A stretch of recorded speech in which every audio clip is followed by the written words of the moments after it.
আমিও দাদা করি, দাদার বাড়িতে আছি। আমি এটা টমেটো লাগাবো, সাথে রাখবো। আর দ্বিতীয় কথা হচ্ছে যে গাছ একটা এমন জিনিস, উপকারিতার সাথে অপকার কিছু। ফুলের গাছ তো বিশেষ করে চোখটাকে ফুলটাকেও ভালো লাগে।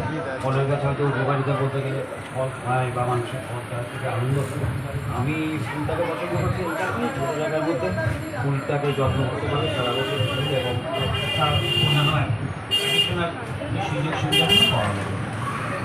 হ্যাঁ, উনি ঠিকই বলেছেন। ফল তো আমরা প্রত্যেকেই তার গুণাগুণ জানি, খেয়ে আমরা উপভোগ করি, কিন্তু ফুল এমন একটা জিনিস যেটা কন্টিনিউ আমাদের মনের মধ্যে একটা সুন্দর, সবসময় একটা সুন্দর ভাব জাগিয়ে রাখে। এনার্জেটিক অ্যারোমাটাও খুব সুন্দর, কন্টিনিউ আমাদের এনার্জি দিতে থাকে। তো একটা ফুলের গাছ, সুন্দর গন্ধের ফুলের গাছ আমি আবেদন করবো সবসময় বাড়ির দক্ষিণ দিকে লাগান।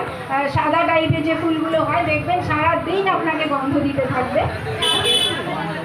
তন্ময় দেবনাথ এবার যার হাতে গাছ তুলে দিচ্ছেন, ওনার নাম তন্ময় দেবনাথ। আচ্ছা, একটু ওয়েট করবেন। আপনি যে গাছটা নিলেন, এই গাছটা কিভাবে যত্ন করবেন বা কোথায় লাগাবেন একটু আমাদের জানান। অবশ্যই বাড়ির মধ্যে হয়েছে আমি ছাদে লাগাবো, জল দিয়ে এটাকে পরিচর্যা করবো আর ভারসাম্য রক্ষা করার জন্য গাছ অবশ্যই দরকার। Thank you so much. এখন প্রতিটা মানুষই কিন্তু সচেতন, মোটামুটি আমাদের এরিয়ায় দেখছি প্রতিটা মানুষই সচেতন যে গাছটা লাগালে আমাদের পরিবেশের ভারসাম্য রক্ষা হবে।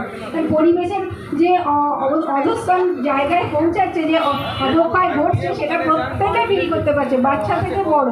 তো সেই কারণেই একটা গাছ আগের তুলনায় নিশ্চয়ই অনেক বেশি যত্ন করে আপনারা রাখবেন, যেটা আমরা আশা করব। এরপরে গাছ নিচ্ছে গাছ দিচ্ছে মন্ডপেরা। আমরা সকলের কাছে আবেদন করছি, আর বিশেষ দিন বিশ্ব পরিবেশ দিবস, যেভাবে সবুজকে ধ্বংস করছি কিছু তো করার নেই। আমাদের যে হারে জনসংখ্যা বাড়ছে, আমাদের বাড়িঘর দরকার, বাসস্থান